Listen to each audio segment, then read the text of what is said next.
من تردى في ابن عمه ترى ما منه فوت، كيف ضيع راس ماله ويبغي فايده. لا بغيت تمكن العود بعيون الحسود، خل زلات ابن عمك وذب النايده.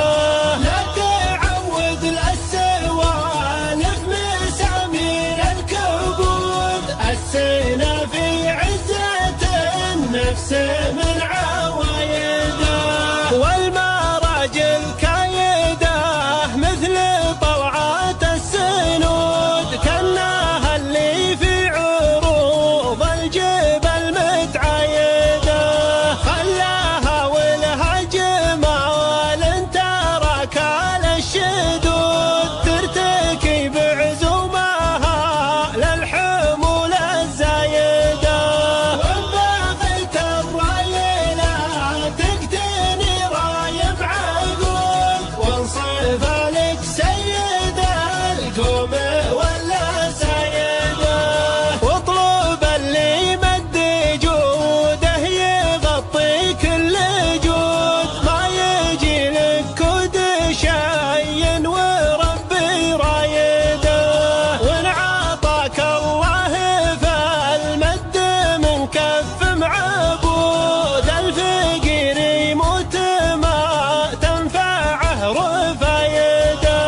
والتمس للزين ما انتبع للشين بحدود، ومن حرمك الله منه فلنت بصيده.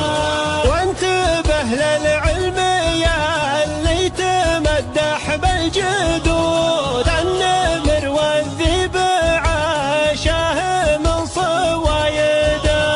وانت يا رجال لا صار جدانك فهود، مس حبل البيت لا ترتخي عمايده.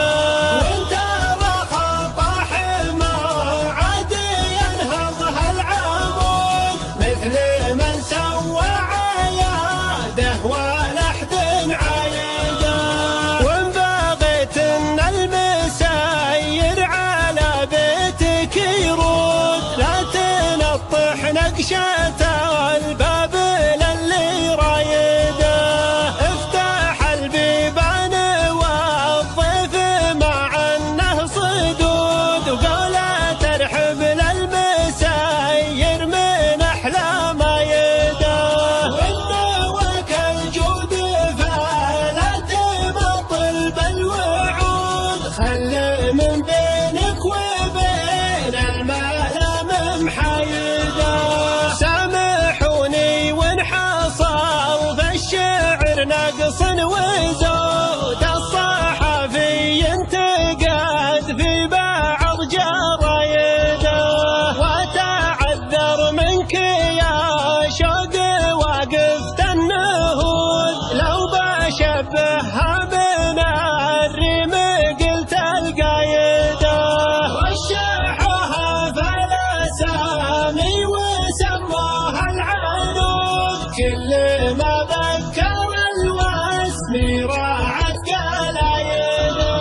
لواحت بالصيد مقطع حداث من نفود، صاعها الرماي وقفت على شرايده. عود القناص من عقب رثمات الحيود،